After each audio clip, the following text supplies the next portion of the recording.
Thank you, Anant, and everyone at EGI for having me here as well. Uh, I'm Abhinav, as the slide suggests, and while both of our photographs don't really look like us anymore, I can definitely say that Nikhil has aged a lot better than I have. Uh, Having said that, I am here. I'm trying to lighten the mood because actually the landscape is really not conducive to lightening the mood at all when it comes to criminal law and what face what journalists must face, right?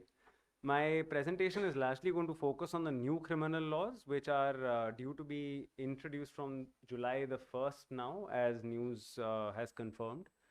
And I have two pieces of good news following, which is primarily only bad news. So why don't I just start with the good news first, which is first of all, the new criminal laws are not that new.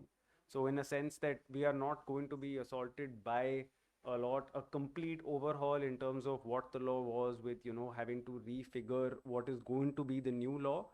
It appears that about 75%, if not more, of the new criminal law is frankly what was already there in the old criminal law. So we don't really have to relearn that much. At the same time, it also since the institutions are definitely not changing, we don't have to relearn much at all, might be something that some might say.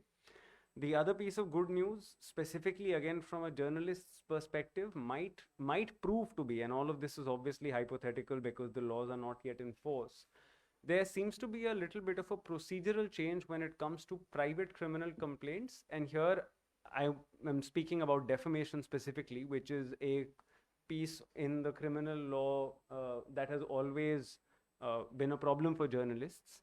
Right now, the way the law works is that a person can institute a private criminal complaint anywhere, and then they will proceed to prosecute it, after which the court will decide whether or not to summon the accused person, usually the journalist and the editor, to face trial or not.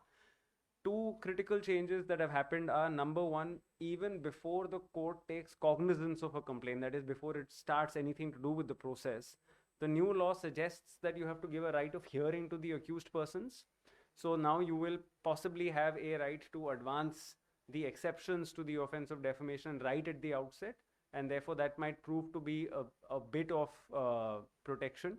Secondly, the thing about defamation as an offense compared to, let's say, more serious ones was that the scope to argue for what is called a discharge in the criminal procedure was very limited. Now that has also been seemingly widened in the new law. So there was, where earlier no opportunity to argue, raise proper defenses prior to actually starting the trial and having to go through the motions of a full-on criminal trial, apart from, going to the high court to get a quashing of the proceedings, so on and so forth. The new criminal procedure may now bring two opportunities where there were none to try and stymie, malicious prosecutions if they may be malicious. So that's one piece of good news beyond the more generic good news that I started with. Now the bad. So the new sections on the procedural parts, you may just want to look at sections 223 and 273 in the BNSS. So whenever it does come into force, I just repeat that: 223 and 273. So these are the procedures, and this is in the BNSS, the Bharatiya Nagrik Suraksha Sanhita. I did that for effect. Coming now to the bad news. The first, and again, there's a lot to cover, and I know I'm constrained a little bit by time, so I want to try and be as quick as possible.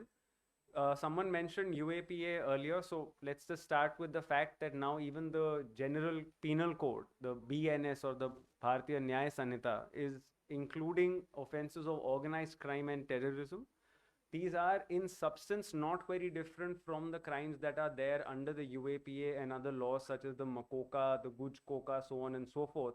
So in terms of content, there's not much that is different.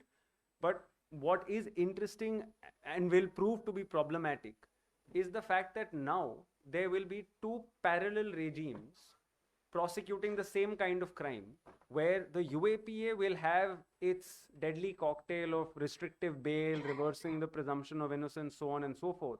But the general law will not have that.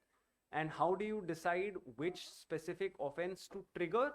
The law specifically confers that discretion upon an officer at the level of the superintendent of police to decide whether the UAPA ought to be invoked or whether the BNS ought to be invoked. So that's going to prove to be interesting and challenging at the same time. The second big point was a lot of uh, media coverage was around the potential deletion of sedition as an offense, and the EJI, of course, is, if I'm not wrong, party to proceedings before the Supreme Court challenging the validity of the sedition offense in the penal code. The correct position, according to me at least, would be that sedition in name is no longer there. The Press Information Bureau releases also suggest that sedition has been replaced by treason, which is, that's a convenient way to call that it's been deleted. Because if you look at the literature around the development of the offense, treason is equally, if not more, broad than what sedition is understood to mean. So the Hindi versions of this were saying that the offense of Rajdroh has been replaced by Deshdroh. So take it however which way you will.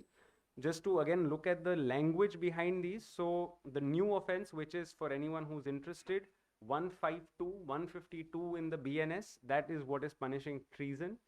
It punishes acts that are endangering the sovereignty, unity, and integrity of India. So far, so good.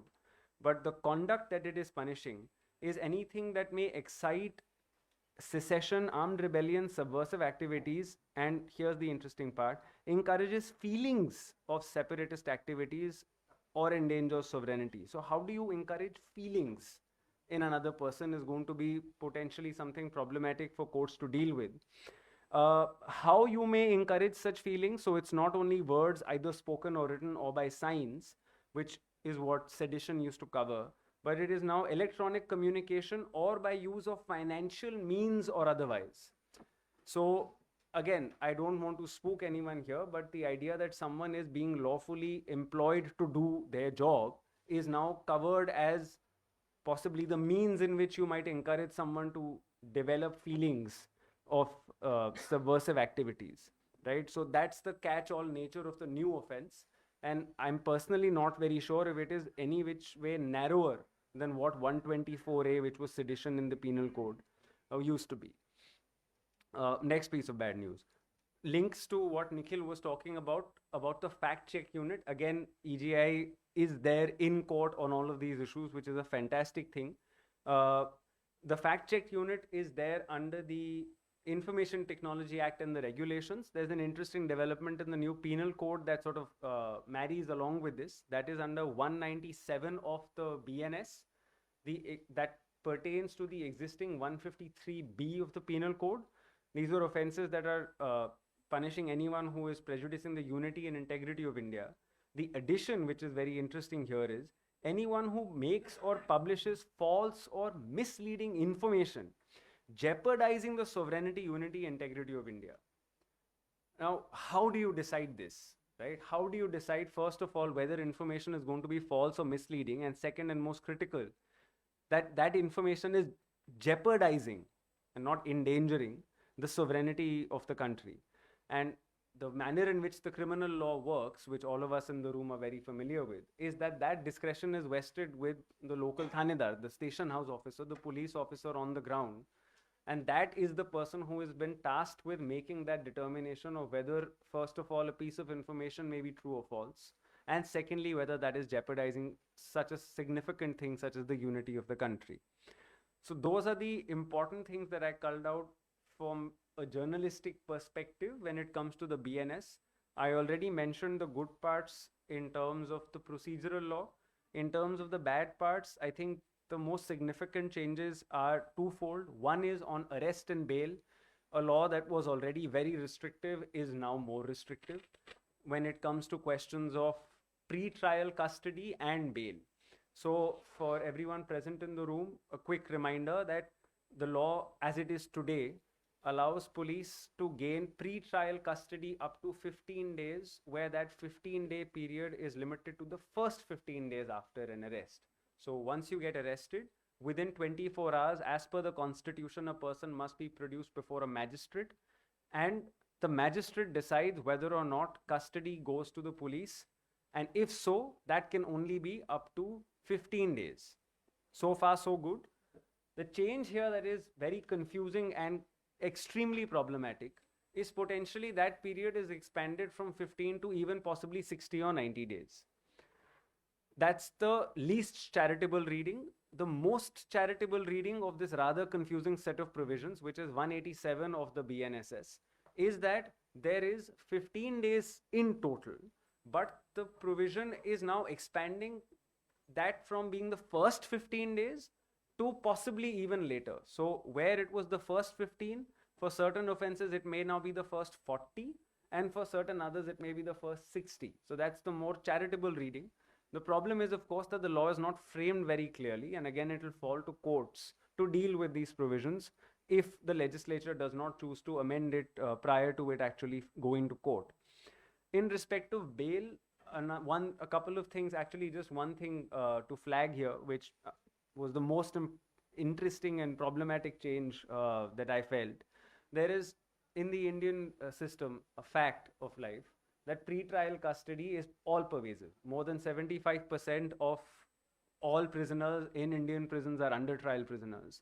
And the problem was historically so bad that it led to one of the most famous public interest litigations in Husainara Khatun's case, that led to the legislature 34 years later coming up with a provision in the form of section 436A that says that anyone who spent up more than half of their maximum sentence as an under trial is now entitled to bail with some conditions, right? So this is a legislative apologia, if any, that if you spent so much time as an under trial, now it doesn't matter what you were accused of, asterisk, you get bail. That asterisk has been widened considerably in the new law. And the most interesting and problematic part here is there will be no right if you are accused, and please mark my words, if you are accused of more than one offense. And anyone in this room who's read an FIR knows that any FIR has more than one offense in it. Practically any FIR. And if any FIR does that, then you have in one fell swoop taken away that legislative apologia almost entirely. Right? So I thought that was potentially extremely problematic. Again, it'll be interesting to see what courts do with it. An issue which concerns journalists a great deal, and I happen to be part of a litigation that is pending before the Supreme Court, is seizures of devices. Right, so there's some people in this room might have had to deal with it face to face. Agencies come, they sort of seal the entire space, they take devices, they take computers, they take personal devices. The existing legal regime in the 1973 code was almost a complete facelift from the 1898 code, which was intentionally made to not grant rights to persons and maximize the scope of power for the police. That didn't really change much. Specifically on technicalities, the older law never even referred to electronic devices, right? So there was a question of, can you even search my computer? Because all that the police could do under the law as it stood then was search physical spaces. So how can you actually search a digital space? All of those questions are still pending. What the new law has done is it's actually not really touched any of that. But what it has specifically provided for is a duty under what is now section 94 of the new law, which specifically says that a person can be asked to provide any electronic communication or communication device. So this corresponds to section 91 of the code. Again, some people in this room may have received section 91 notices from agencies. Those are basically the letters that you get from an agency asking it to give you asking you to give it information. Now that has been broadened to specifically say, please also give us any electronic communication or communication devices. At the same time, there is no sort of corresponding limitation to protect privacy, which has been recognized as a fundamental right, at least as of 2017. So scope of power broadened, scope of restrictions not considerably broadened as well. Then, which brings me to the last piece of, again, severely bad news. Everyone in this room is obviously familiar with the PMLA. I mean, how can you not be? One very interesting feature of the PMLA is not the prosecution side with its restrictive bail conditions, but its civil forfeiture side, which is the attachment power. So, there is news, and I'm talking to a room full of journalists, there is news about there is an attachment order, a provisional attachment that is confirmed. So all of that is a parallel civil proceeding that happens while the legal process on the criminal side is still pending. And that is based on a preliminary sort of finding that whatever you were doing seems to be related to money laundering. And we are going to attach your assets and you are not going to have access to them till the trial stands concluded. A key critical part of the money laundering regime being that confiscation, that is the right of the state to actually sell your assets, is not getting triggered till you stand convicted of a crime. Well, that has been changed in the new law, which under section 107 has conferred a severely broad power of attachment and forfeiture that allows the police, and not any specifically high empowered officer, any police officer who's investigating a crime, to, and I'm just reading from the statute here, applies to property that may be derived or obtained directly or indirectly as a result of any criminal activity or commission of an offense. So that any criminal activity or commission of an offense is now going to confer powers to take away any property that you might have, seize it, confiscate it, sell it, all during the pendency of your trial. So there can be an ultimate acquittal, but the law doesn't talk about what happens to it if there is an acquittal, right?